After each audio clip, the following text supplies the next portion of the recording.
Yo, guys, welcome back to the podcast. You know my name, not my story, by the Brave Project. I'm Zephaniah, right? Your host with the most. But today I'm here with Ryo. Ash. And Carlos Miles. All right, let's get into this. Smooth. Brilliant. Thank you guys and welcome back to the Brave Project podcast. You know my name, not my story. My name's Donnell Grant and I am the founder of the Brave Project. And in this podcast today, we're going to be exploring health and well-being, what it's like to be a man, different things that affect young black men in particular. And we're also going to be looking and talking about their experiences of seeking support. Also today, if there's anything that comes up from today's episode, if you are triggered or feel uncomfortable or want to seek support, there is a number of sources that will be available at the end of the podcast, and also in the comment section. I'm also joined by my amazing host. Yes, my people. My name is Leo. How you doing? And I want to get straight into it. I know in the last episode you guys touched on confidentiality, and one of the first questions I wanted to ask you is around that. So the question is, if you guys are ready, yeah. So the question is confidentiality and trust important when seeking help or support? Yeah. There's always going to need to be a level of confidentiality or trust between you and the person that you're sharing your problems with. If you're telling that person about your problems and then all your downfalls, and then they go and they spread it with someone else without your knowledge, you're gonna feel like you're betrayed or hurt. They took your trust and they crushed it in front of you. I think to add to that, if it's important to an extent. I think if it's putting you or anyone else in danger, break it. Break the trust, break the confidentiality. And feel no way about breaking it. But yeah, if it's on a deep level, just on a one-to-one, then there's no need to run your mouth and go tell other people what the situation is. I think identifying trust in whatever form you want it to be is equally as important. Like, there could be trust in the sense of purely just feeling comfortable enough to tell whoever whatever you want to tell them, and then also the trust to just for that person to, like you said, not go running their gums. But yeah, ultimately it has to be there. It's a foundation for progress, and so without it you have sort of stormy seas and a bit of a turbulent journey where it's like either you're not opening up fully because you don't believe that there's any trust there, or they don't trust that you're telling the truth, and so they start to pull back in how they receive what you're giving to them. So it goes both ways. I feel like it's understanding the conditions to your trust and confidentiality. So, as a child, if you're speaking to an adult, a counselor, or a teacher, you know there's certain things if you tell them this, they're going to have to deal with it in a certain way. So, when it comes down to family as well, you know, if you tell your auntie, your auntie's gonna tell your mum. It's the same thing. Like, you can trust people, but only so much, and you know how they're gonna treat what you're telling them. You touched on something where you said, as a child, you're told, if you say something to me like this, I will have to tell someone. Yeah. But as an adult, we forget that. We forget that someone is going to tell someone, and we just assume that, because I've told you now, you're going to stay silent. Yeah. Yeah, so I think keep constantly reminding ourselves that someone may have to tell someone else also does come with the trust and the confidentiality. Thank you guys. And this nicely leads on to our next question, which is, who do you feel comfortable going to or speaking to when you need support? And whoever wants to answer. Go on, could I go first? Go on. Jesus Christ, the Lord and Savior, protect yourselves. Carlos, my boys, my sister, that's like my twin. She's like a year older than me. But even then, in the household, it's always been more of me and my sister when it comes to, like, if there was ever a disagreement between like my mum and whatnot, times I don't understand why I'm in trouble. It's just like my sister's who I go to talk about a certain thing, or if I've got an issue outside of that, my sister is the one who hears about it more time. Yeah, but most importantly, God, the Father. I'll say before anyone, I check in with myself. Mm. Like, I feel like we don't ask ourselves enough questions, especially when people deal with you a certain way. We're always quick to look at other people and why they dealt with us that way, and etc. etc. But you don't really look at your. Did I need to say that? Did I need to act this way? Life is very much about reflection, and just knowing how to carry yourself, and do you know what I mean? Learning from what you're doing, even if it's positive, negative, whatever way. See, I think it depends on the subject matter. Like I said, the thing about not having a father figure in your life and certain things that you need to protect your mum. So I don't want to come with my mum with this kind of burden. Yeah. I grew up in an all-female household as well. So a lot of the stuff, like, if I did have a problem, I wouldn't want to run to them. So I'd say, like, for me personally, like I prefer like a black older male figure, because I think it's just, again, conditioned that I feel like with black women, I have so much respect for black women and I have to protect that, and I don't want to make a black woman feel emotional, and I don't think I can handle that. I know a black man can understand where I'm walking and the paths that I'm going. So personally, I like to go to an older black male figure, whether that be an uncle or counselor, but someone who's just older and understands my A to B. Me personally, I don't go to many people with my problems, so I don't spread out my problems that much.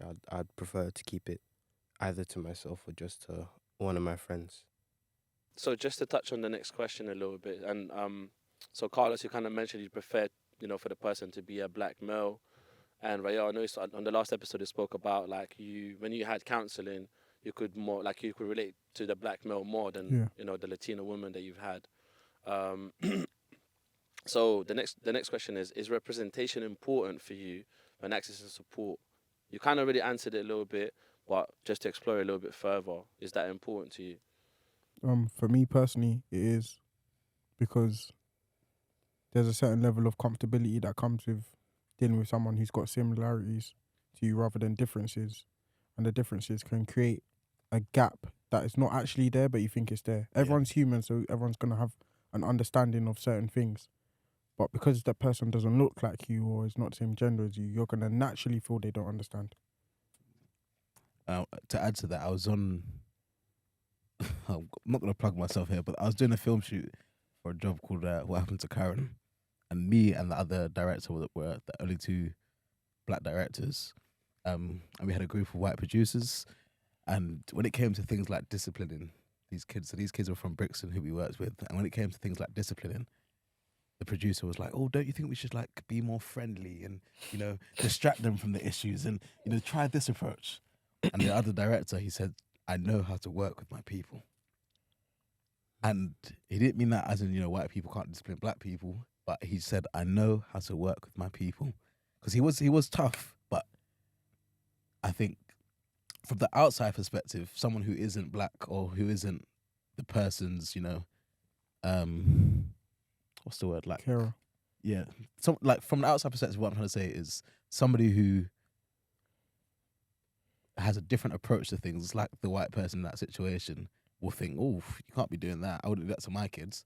But a black person walking into that room will go, "I understand why you're doing that. Keep doing it."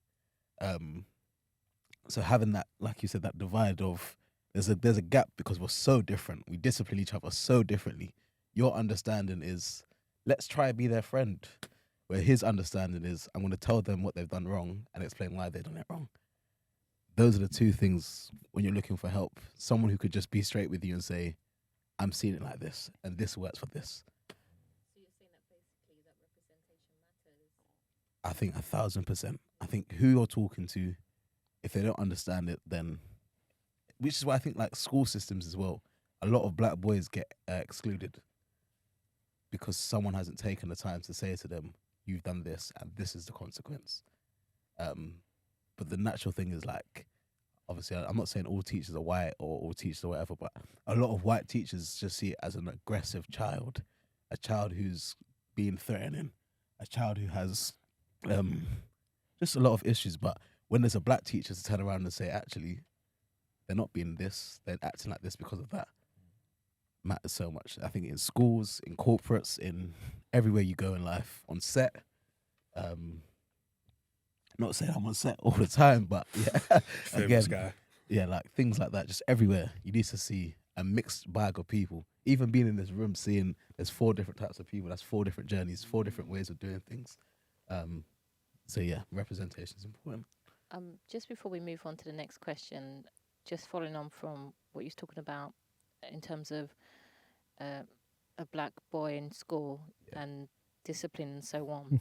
Did you know, or are you aware of, up until the age of 11, a young black boy and a young white boy, their mental health, there is no difference. And then when that black boy becomes 11 and goes into secondary school, there's a differentiation and it's completely different to the young white boy And that's when they go to yeah. secondary school. It's evident. I didn't know that. I'm thankful to know that now, but it's evident because I think thinking back to secondary, how white teachers dealt with me was very different to how they dealt with the white friends that I have. Very, very different. And it goes back to the thing of you're told, "Oh, being a black man, you need to man up," and you're constantly put with this idea of you're gonna be a criminal, you're gonna get arrested if you don't start acting right, you're gonna make black people look bad, and teachers just I'd Get feel to out the class. Yeah, but get Miss out. Matt was talking as well. But You let him stay in his let seat. him stay in his seat. But I must now go outside. And now I'm excluded because I told you shut up. Well, you know? not me. No, I'm not saying it in that way. I'm saying it in a way that because I reacted in a certain way that you didn't like. Yeah. You've now put it onto my race rather than he's just an upset child. Oh, he's an aggressive black boy. Can I interject? I feel like it's a cultural thing for me. My behaviour took a turn after my first parents' evening. So when my mum was told my behaviour was bad, that's when it almost became like, am I turning into a bad kid? Because before that, I knew I was a good kid. And then I started to live a bad kid life. So what I'm saying is basically a child from another race, they might have behavioural issues as well, but their grades are good. So when the teacher's explaining to their parent, his grades are good, but he messes about a bit, there's not so much focus on the behaviour. When I left that first meeting, the way my mum cooked me about my behaviour and didn't care about what my grades being good, like, You wanted to behave. She and pinches then you under the table. you're also this is your first bit of real freedom. You're traveling to school by yourself, etc. And then Mess up. yeah, Just do want to you know what I do mean? mess There's up. a lot of Don't behave things. yourself. There's a lot of factors. You see God. Let's just say. Going off of what Carlos was saying about representation and about having a black teacher there for black students or having your own people there for you, I think it's more important that younger children have someone that's their own race, because they'll feel like, or me personally, I'd feel like if I had someone older, like a black man talking to me, I feel like, he's been through a similar journey than I have. Maybe he grew up in the same area. Maybe he's doing things that I would have wanted to do, or maybe he's becoming the person that I would have wanted to be because he's a successful black man as I would want to be myself. Yeah. I think we get grasped up in this thing as well, like you said, culturally, where there's a correct way to be a black man. I recently saw 4 Black Boys. I don't know if anyone's seen it here, but 4 Black Boys. And what they touch upon is so vast, but there's this little section where his dad says he's got prostate cancer, but he'd rather choose his manhood over his health. And now that's stuck with me. I think a lot of black people think, okay, I've got to be this typical man. Or, this is my version of being man. I can't look after things like that. Like you said, bro, when someone says something about your behavior, you're not focusing about all the other things. You're thinking about, cool, now I need to paint this perfect picture that everyone around me thinks I behave in a certain way. I act in a certain way. I can't let all the little things, bother, man. Oh, what? I'm bleeding out my heart, but I can't let that bother me. Why? Because I'm a man. I'm not a man, I'm a black man. And I think, yeah. Sorry. That's very powerful. I'm not a man, I'm a black man. Very, very powerful. Wakanda forever. I think we started to touch on this, but I just want to go a little bit deeper. What does support look like for you? We've kind of established by some of the conversations that we've had today that you might not go to that teacher if there's lack of representation, and you might not go to. There's a difference between going to maybe a black man who's the same age as you, and maybe someone who's older. But what does it look like to you? Support looks different depending on who it's coming from. You have to understand who you're dealing with and who's dealing with you. For example, my granddad says to me all the time, out of sight, never out of mind. Because a lot of time, people who are out of sight become out of your mind. But as an older man, I don't expect him to be on my phone every day. I expect my friends to message me every day. I don't expect my mother to message me every day because, you know, technology is not their thing. But yeah, it just depends on who you're dealing with. I think everything is so dependent. I get what you're saying. Support looks Support, as you're saying, support looks like it can look like different things coming from different people. Different Like things from different people. if it's your mom talking to you, she'll be like sitting there talking to you, maybe give you a hug, ask you about your day, Yeah, go through the emotional different support and- steps. Yeah. But if it's your boys, maybe they'll be like, come, let's go to this place to get your mind off it. Come, let's do Distractions. this thing. And if it's your girlfriend, then, you know, it'll be a similar step or process to your mum, but with more of a romantic love or a romantic affection to it. You know, it's 100%. different depending on who it's coming from. And it can also be different depending on who you want to receive it from, the kind of support you want to receive, whether you want to be heard or given a hug, or you just want to be left alone on your own to support yourself. Or spoken to. Do any of you have like a older male role model who just would speak to you for like an hour and you don't even really talk, they're just speaking but you're taking in what they're saying. Yeah. For me, that's my granddad. He used to Yeah. just sit outside my house in the car, Nah. talk to me for like 2 hours and I'll just be nodding my head. But Yeah, and unks. I'm hearing it later in life. I'm Yeah. hearing what he's saying later in life. Yeah, because As a kid, you're not taking it in. You're just thinking, when am I going to get Yeah, out? like, can I get out of the I'm car? just Like, hungry, bruv. You're talking bears. To me, support just looks like something that's genuine. It could be whatever. You could go out with your brethren. You could just have a chat with someone. I don't really care what it is, but as long as in that moment it's genuine. You know what I mean? As Yeah. long as it comes from a good place and you're both there to just be in sort of service to each other. You know what I mean? As long as that's the case, it could be whatever, bro. We could run a FIFA game. Do you know what I mean? As long as in that we're still sort of confronting this problem and it is just genuinely out of love. I'm a bit stumped by the question. I think it's a very, very wide question. I agree with everything you all just said, but I think support needs to be more like, or for me, how I recognize it is, as long as the foundation's strong, if you keep building the house and the house falls down, the foundation will remain. So if it's good enough support, you'll always have that foundation, We build back up again. and you can just build back up, build back up, build back Mm. up. That's the only way I can kind of explain it to me. what is the foundation? That's where it comes from. Like, it depends on the situation. That person's giving you the guidance and the tools to build yourself back up. That's the foundation.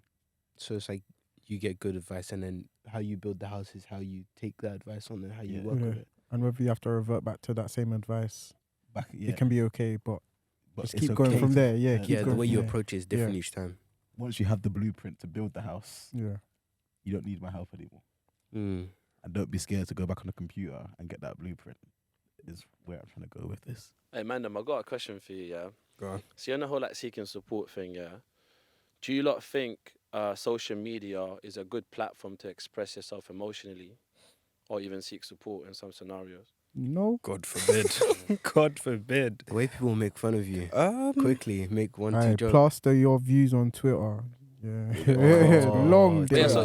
so just on that question, so yeah, if you've got any views on that question, but also have you seen someone seek support on social media and what was the outcome of that, or how do you perceive it? Actually, Yeah. I think it's 50-50. But 50-50, yeah, I was Yeah. about to say, depend on the situation, innit? Because a lot of stories have come to light on, let's say, Twitter, Mm. and they've been dealt with accordingly. But if it's just a general day-to-day, I'm sorry, just keep it to your circle, innit? Mm. I think it's, again, similar. It's 50-50 because you have to think there's two reasons why someone's asking for support. Is it genuine, or are you just asking for my attention?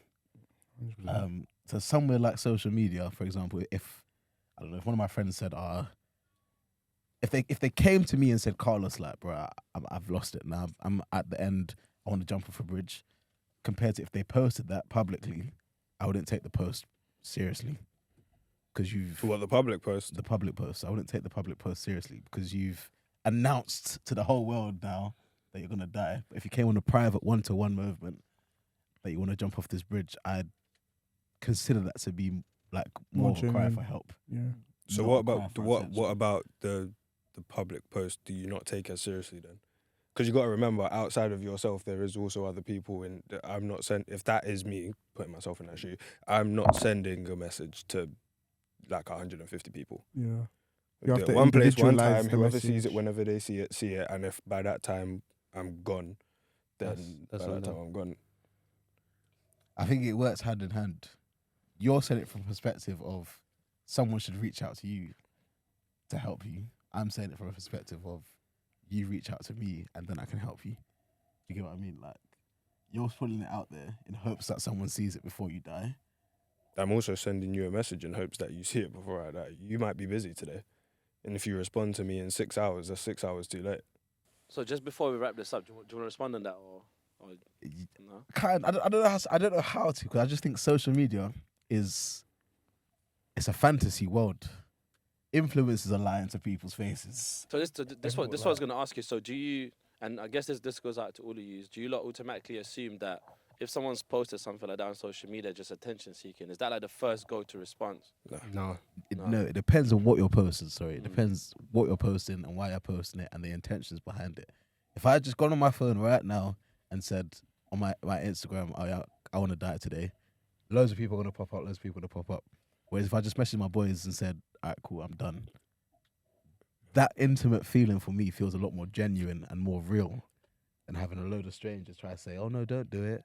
Oh, you matter. This. And I think a lot of people have that stigma of social media. Like, why we post on social media to get reactions of other people. Less like, why else do you post? It doesn't have to be a good reaction or a bad reaction. I'm just saying we post to get a No. reaction out of someone else. No, I don't think so. I don't think we post for reaction. A lot of people use social media as an outlet, like a journal. Okay. Yeah. So Do you know what, guys? That nicely leads on to the next thing that I kind of want to discuss, which is someone who's at risk of suicide. Do you guys know what someone maybe who's at high risk of suicide, other than I guess what we discussed earlier? yeah, I've dealt with multiple. Multiple, yeah. It's actually quite complex, and I'm gonna just talk you through a couple of things, and maybe for people who are watching this, so that they're aware of. So if there's anybody that's in need, that they can provide that support.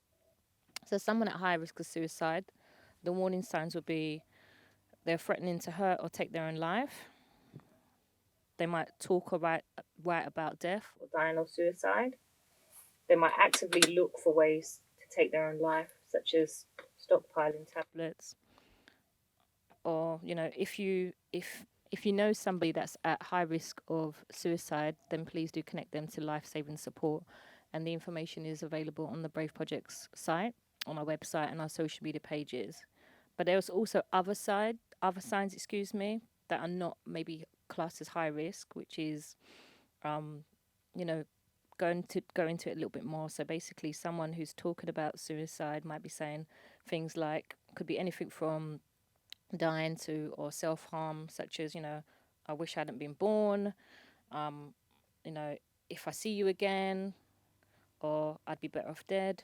Or they might be looking to end their life, or you might be aware that they're searching for methods, or could be preoccupation with death. I mean, sometimes it's difficult to decipher, because especially if you're playing maybe a violent game or something like that, and you might just think, oh, that person's just, I don't know, they like to play quite violent games, but, you know, please do take it seriously.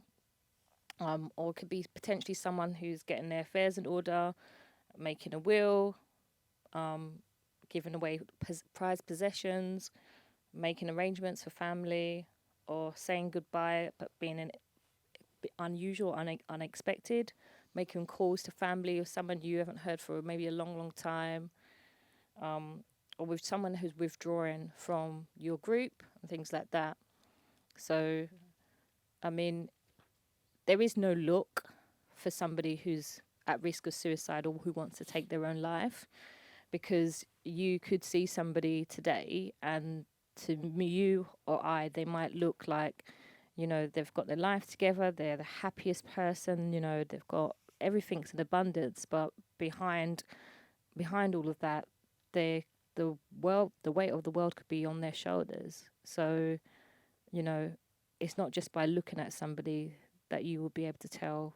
You really have to pay attention and do not ignore any signs, and do not take anything for granted, but just be there for them and listen. Can I add to what you're saying there? I think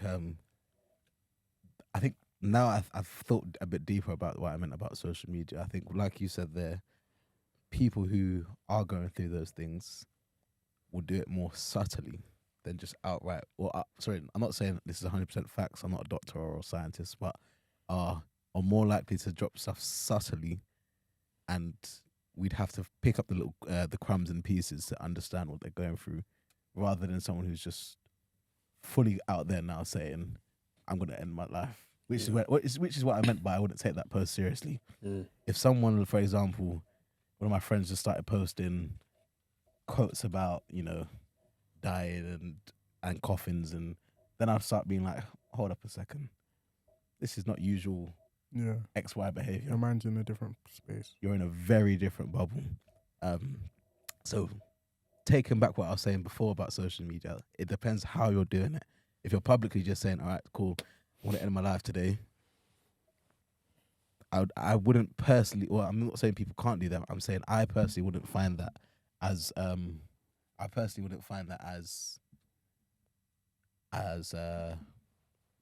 as serious. That's just what it is. As serious as someone who's just each day is dropping little hints, little crumbs, and now it's my job to now pick up those crumbs and go, wait, you said this on this day and this. Now let me check in. Now let me check action. Bro, I'm telling you can't see it, fam. You can't see it. A friend of mine killed himself last year. Now, 7 months ago. Dookie was fine. Well, to me, anyways, he was fine. Like, I saw him 2 days before, and then 2 days after, his mum's ringing me, and I'm not picking up the phone because I'm at work. And then it's just cool. Now that my life has slowed down, let me get back to her. Hysterically crying. And just raw. What's just gone on here then? I was only gone for 6 hours. And then you slide back around and you just but I saw him 2 days ago. He was telling me that he's got a holiday booked for the end of the year. Him and his missus are going strong. Just what did I miss? What area of your life was deteriorating so much? What did I miss? Tight as well. I'm talking my brethren from young. What did I miss? Where was I not looking? How was I so concerned with my own life that I saw you near enough a couple times every week? See each other often. Slip by me. So it's also that thing, support is so weird because it's just everyone's got their own lives and everyone is the main character in their own lives, rightly so, it's your life. But when it comes to the people that you care about, pay attention. You know what I mean? Might be burdening sometimes, cool, it's a little bit taxing, but you don't know what it might take. I could drop my keys today after a long day and be yep, you know what, cool, I'm ready to go that day. And it's not even just the dropping keys, it's just, that's another mountain to climb. Can't do it. Not today. That's why one of the things that I vouch for, and I kind of always make sure I do, when you go to the train station and you see somebody and they might not look their best self. I mean, even if you don't know them, they might look sad, they've got a frown on their face or whatever. Say good morning, because you could be that one person that might actually save that person's life. You don't know what's going through that person's head, especially at train stations. Also, if you think of somebody in your family or your friend or they cross your mind, reach out. you know, because everybody, our lives are really busy, extremely busy. Cost of living crisis, we've got multiple pressures, but it takes 1 second to send a text message, you know, yo, bro, you all right? Check in, you know. It could just literally change the trajectory of somebody's life, someone's decision, you know. But as I said to you earlier, there are warning signs that you can pick up on, but sometimes it's not always obvious. And yeah, so just checking on somebody, you know, have these conversations. Don't be afraid. Continue to be brave, which you all are, to speak your truth and facilitate conversations like this. Because, you know, It's needed, man. exactly. It's needed. Yeah, I was gonna say, Exactly. Needed. you touched on strangers, and like that's something that resonates with me because I feel like, well, I do a lot with like homeless people and things like that. Like I'm not talking charity work or nothing. Me personally, I'll go and speak to a random person, and I feel like our society's got to a point of where strangers are really strangers. Like everyone's scared to talk to someone they don't know. Even in McDonald's or something, everyone's so to themselves. Before, so the way I remember society, like I'm 23, so to a lot of people I'm young, but the way I remember society before was, you know, your corner shop man, you know, the hairstylist, you know, the barbers, everyone knows each other and everyone asks everyone, how are you? Or make sure you get home safe. Tell your mum hello. You know what I mean? Word. Community was like this, and now it's really spread apart. And I feel like everyone just needs to slow down and just speak to someone. Even I say hello or you look nice or did to people Yeah, walking no, by. Where did you get your trainers from? I like them. Small interactions account for a lot. You don't know what people have gone through in their day-to-days. Yeah, very, very true, very powerful. I think a lot of the time, most of us are so used to being human doings, but we're actually human beings, Someone and we need said to that be one time. more human beings than human doings. Excuse me. Um, and yeah, so it takes us, I guess, to the end of our episode 8, and like all of the other episodes, I'm gonna end it with a quote. But firstly, I'd like to thank you all for just being here today with us. And Come on. as I said in the beginning, if anybody feels triggered or, you know, wants to talk to somebody about how they feel, there's always somebody that you can talk to, and there'll be a number. There's an information on this podcast within the comments, the chats, and also there'll be information on our website, the Brave Project's website, and across all of the Brave Project's social media channels. And as I was saying, the quote that I'm going to end it with is actually a statement. And this statement is by Shoka the artist, and it's something that he mentioned at I believe it was a spoken word event. And it is, if you have something that you're ashamed of, but you share it in a safe space, that shame dies, because that person you're going to share it with has their own story, and they can guide you through it. We all have family members here who have been sectioned, brothers, sisters, parents, aunties, uncles, or friends. We all have family members that have been abused, which we might not be aware of, or gone through divorce or separation. But basically, we all have our own story. And if we share our stories, that shame dies, which is why we've named this podcast, You Know My Name, But Not My Story. Thank you, guys. Bow, bow.